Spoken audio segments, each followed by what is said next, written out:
I'm Anna, and here's the straight scoop about how it all started. I met Jack back in high school. He was the kind of guy everyone noticed. Captain of the football team, always surrounded by a crowd, and there I was, always buried in my textbooks, aiming for straight A's. We were worlds apart, yet somehow, he noticed me. It was during one of those rare afternoons when I was actually outside, on the bleachers, trying to understand physics while half watching a practice game. He came over, sweaty and grinning, and plopped down next to me. "Hey, genius, help me out here. If I throw a football in a perfect parabola, will it impress you enough to come to the spring dance with me?" He joked, or at least I thought he was joking. I remember looking at him, the sun forming a halo around his messy hair, and laughing despite myself. "Impress me with your grades, not your throws, and we'll talk." From then on, Jack made it his mission to impress me, and impress me he did. He started showing up with his homework done, asking for study tips instead of flirting. Well, there was still flirting, but less obvious, you know? By the time the dance rolled around, I said yes, more out of curiosity than anything. We dated through the rest of high school. It wasn't always smooth, but we stuck it out, went to the same college. I majored in education, and he struggled to find his path, bouncing from one major to another. I was buried in books, and he was, as usual, the life of every party. Somehow, we made it work. He'd drag me out to parties, and I'd make him hit the books. We balanced each other out, or so I thought. After college, Jack proposed at our graduation party. It was loud, messy, totally him. He didn't get down on one knee, nothing that cliché. He just leaned over during the loud cheers, his breath smelling of beer, and yelled over the noise, "Marry me, Anna. I'm serious." It was so Jack, so spontaneous.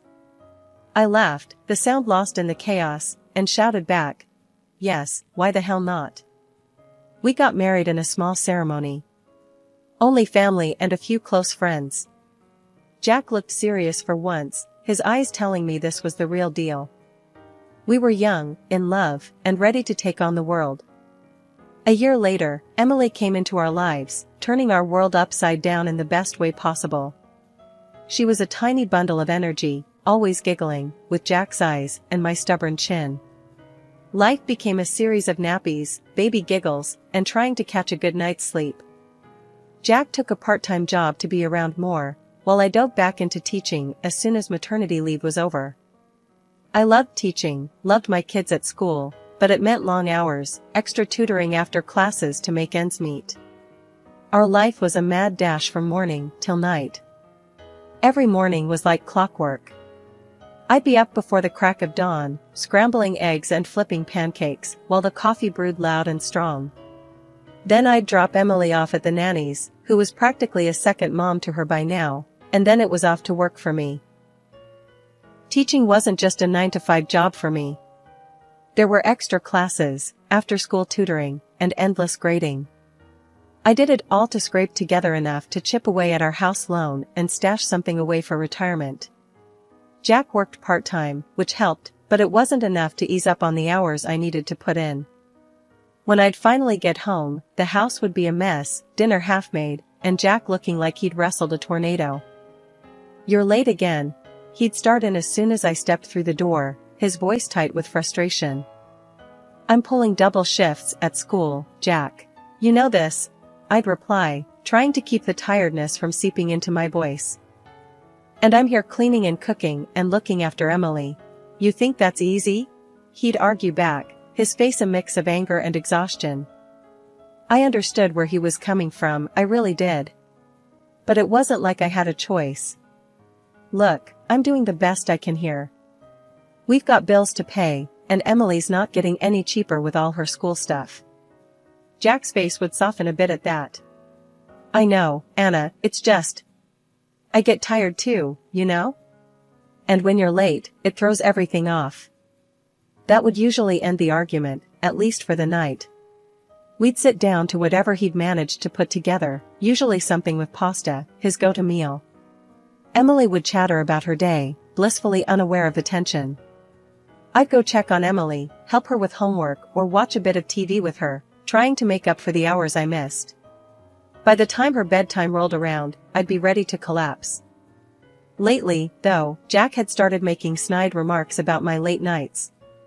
With all the time you spend at school, who knows?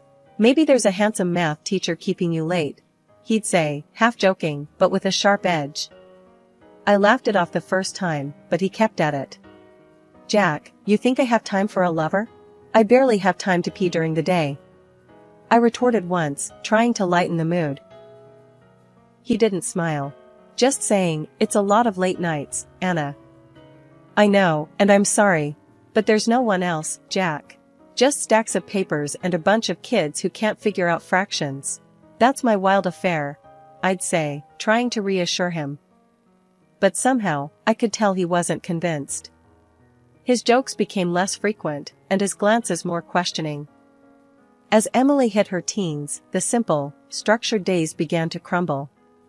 It started with her locking herself in her room right after school, emerging only for meals. One evening, I knocked on her door, balancing a tray with a sandwich and juice. Dinner's ready. Don't eat in here, come join us, I called through the door. The answer was a muffled, not hungry. The lock clicked, a small but clear barrier she put up daily. Jack was already at the table, flipping through some bills, his brow furrowed. When I set his plate down, he barely glanced up. She eating in her room again? He asked, not really asking. Yeah, she says she's not hungry, I replied, sinking into my chair with a sigh. Jack shook his head, pushing his plate away slightly. We can't keep letting her do this, Anna. She needs to be part of the family, not holed up like a hermit. The weeks rolled on, each one straining the seams of our family fabric a bit more. Jack's comments about my late nights grew sharper, his patience thinner. Another meeting today? He'd ask as I grabbed my keys in the morning. Yeah, parent-teacher conferences. You know how it is, I'd answer, trying to keep my voice light. Do I? Seems like your meetings could be a cover for just about anything, he'd reply, the suspicion barely veiled. Really, Jack? We're going to do this now? I'd snap back, frustration boiling over. There's nothing going on. I'm just working, for us, for Emily. He'd hold up his hands, a gesture of surrender, but his eyes were cold. Just saying, it's a lot of nights out. Makes a guy wonder. It was a jab, and it stung more each time. Our conversations became a series of accusations and defenses, a far cry from the teamwork we used to pride ourselves on. One particularly rough evening, Emily stayed at the table with us. Jack was off again on my supposed secrets, and I was too tired to fight. Jack, please, not in front of Emily, I hissed, my voice low but fierce. Emily, her eyes wide and watchful, finally spoke up. Why can't you both just stop? Her voice broke, a mix of anger and despair. Stop fighting all the time. Her outburst shocked us into silence. Jack looked down, his anger deflating. I reached out, trying to touch her hand, but she pulled away, her chair scraping back as she stood. I'm tired of this. It's always the same. You're both always mad, she said, her voice shaky. Without another word, she left the table, her footsteps heavy as she retreated to her room. Emily's 13th birthday was supposed to be a blast, a break from all the tension that had been building up at home. She had been eyeing this new smartphone for months, buzzing about all the things she could do with it, apps, photos, you name it. Knowing how much she loved tech stuff, I nudged Jack about getting it for her. It's perfect for her. She won't stop talking about it, I told him one evening as we were planning the party. Jack, though a bit hesitant about the cost, agreed. All right, let's get it. She deserves something nice, with everything going on. We planned an outdoor party, nothing too fancy, but I made sure everything was beautifully set up, balloons, streamers, and a piñata filled with all sorts of goodies. Emily's friends and their parents came over, and for a while, it felt like the old days, laughter filling our backyard. The highlight, of course, was the gift opening.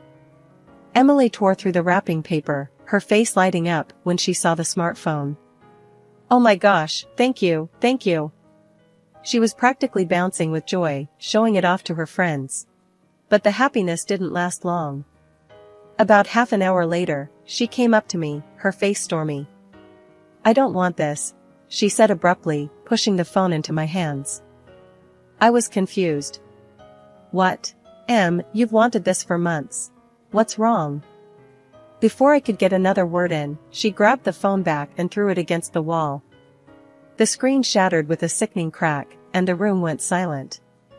Everyone was staring, and I felt my face heat up with embarrassment. Emily, what on earth are you doing? I snapped, my voice louder than I intended. Your father spent a lot of money on that. It was expensive, and you begged for it. She didn't respond, just glared at me with tears brimming in her eyes, then turned and stormed off to her room, slamming the door behind her. The party broke up awkwardly after that. I apologized to the guests, trying to smooth things over, but the festive mood was ruined. I'm so sorry about all this, I told them, my voice shaking a bit. I don't know what got into her. When the last guest left, I tried talking to Emily, knocking softly on her locked door. Honey, please, can we talk about what happened? I don't understand why you did that. There was no answer, just the heavy silence that had fallen over the house. Jack put a hand on my shoulder. Let her cool down. We'll sort it out later. The morning after Emily's outburst, the house was eerily quiet. Jack left early for work, a tense goodbye hanging between us.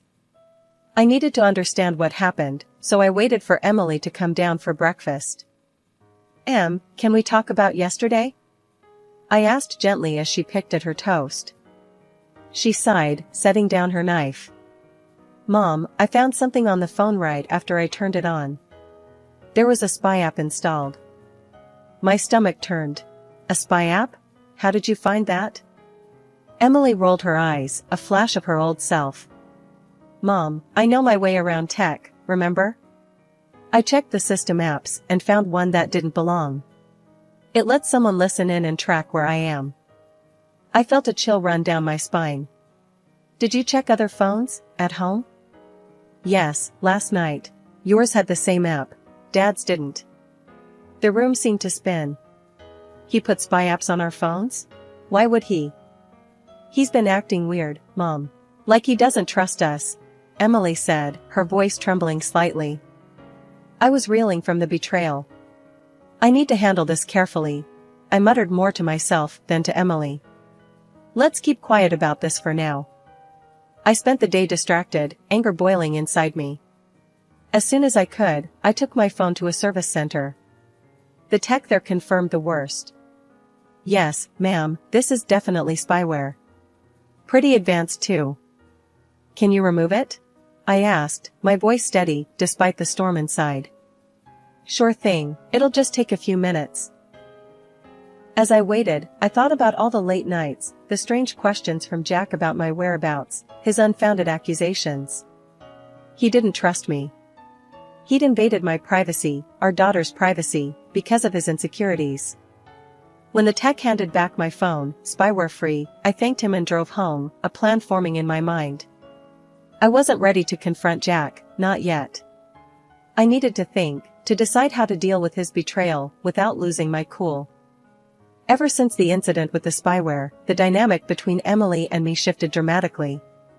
We started sharing more, not just mother and daughter talk, but real secrets, the kind that showed we trusted each other on a whole new level. One evening, while we were clearing up the dinner dishes, Emily casually mentioned something that caught me off guard. Mom, did you know Dad goes to the other side of the city a lot in his free time? She wiped down the counter, her voice nonchalant. I paused, a dish halfway to the cupboard. No, he never mentioned that. Did he say why? She shrugged.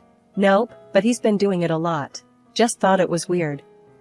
That nagged at me more than I wanted to admit. Why hadn't Jack mentioned these trips? What was on that side of the city that drew him away from home? The doubts and the betrayal from the spyware were still fresh, and this new piece of information didn't sit right with me. Determined to get to the bottom of it, I contacted a private investigator, a guy named Martinez who came highly recommended. I laid out everything for him, Jack's recent behavior, the secret trips, the whole spyware debacle. Martinez listened, his expression unreadable, and promised to dig into it.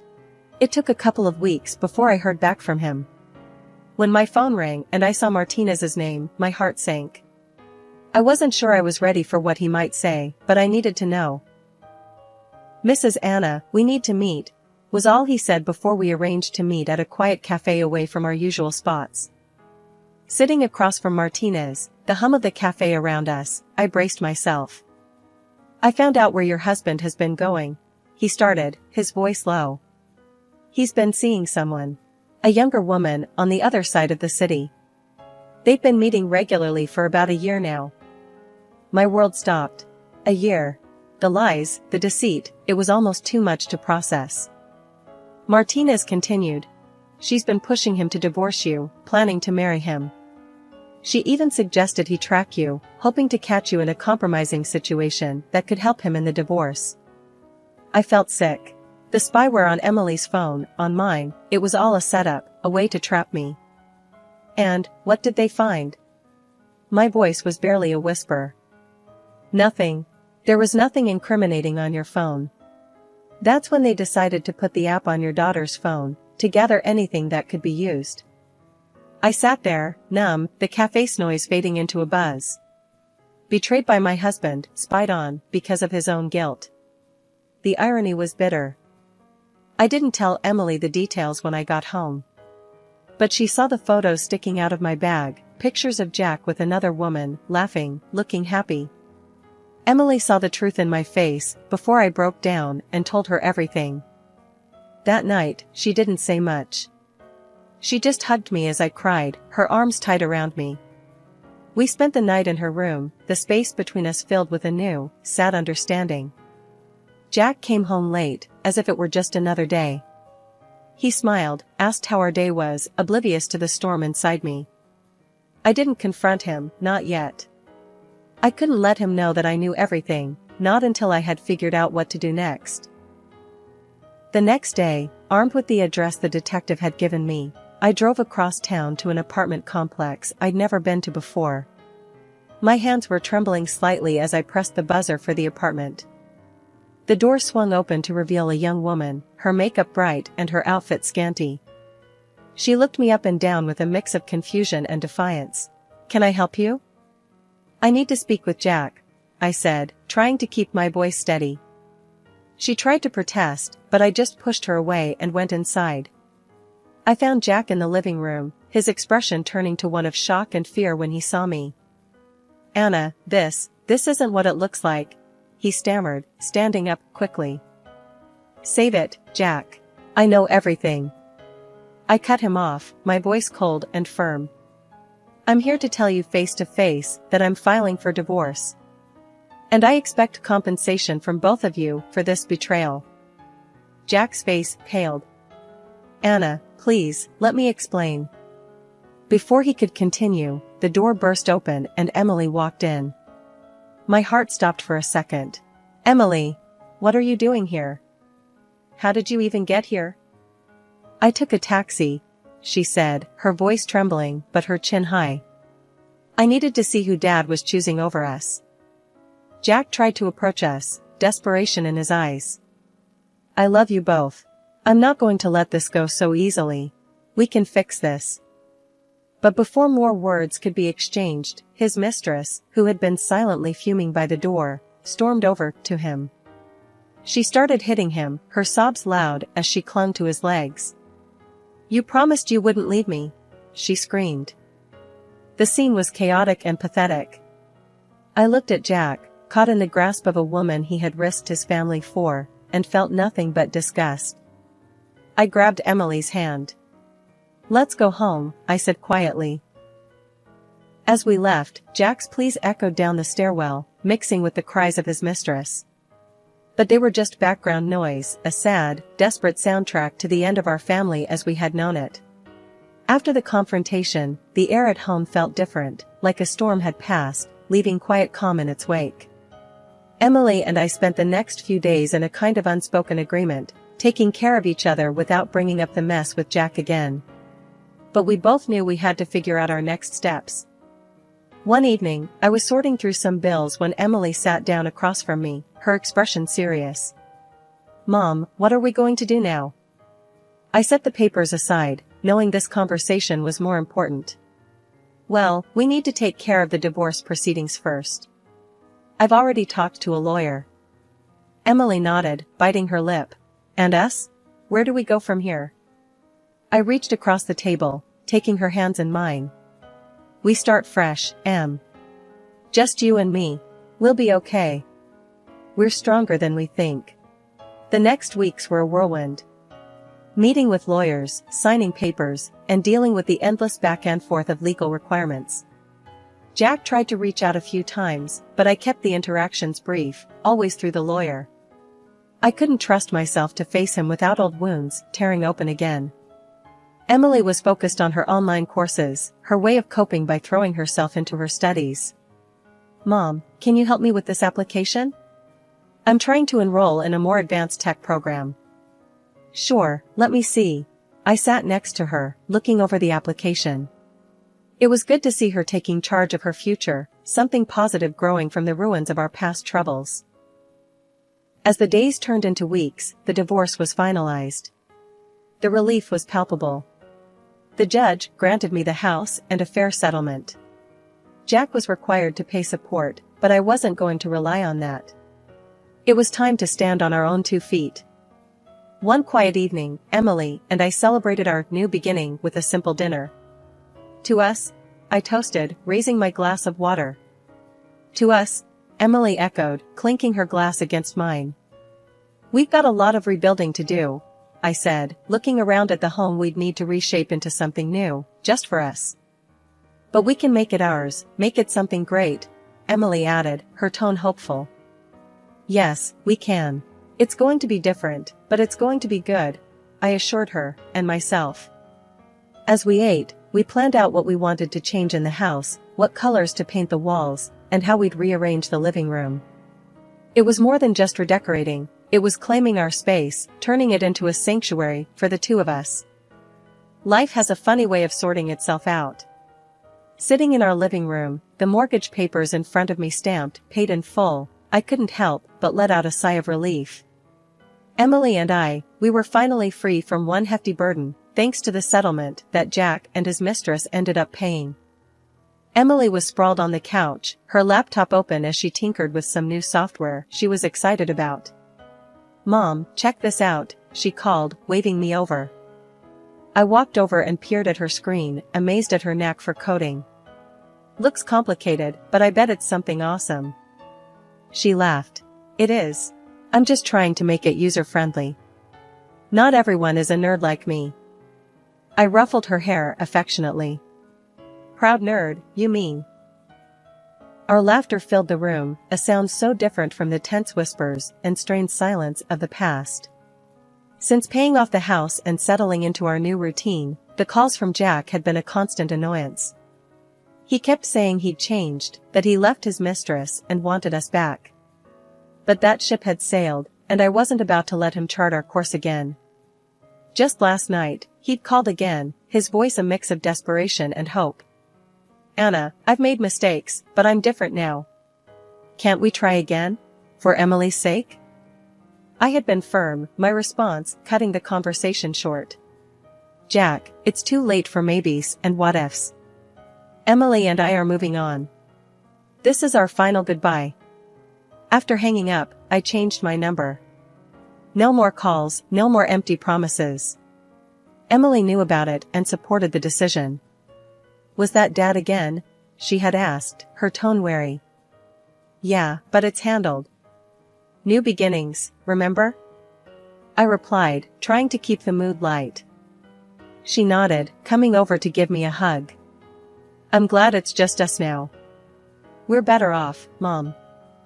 And she was right. We were better off, financially and emotionally. I enrolled in a few online courses to enhance my teaching credentials, and Emily was diving deeper into her tech projects.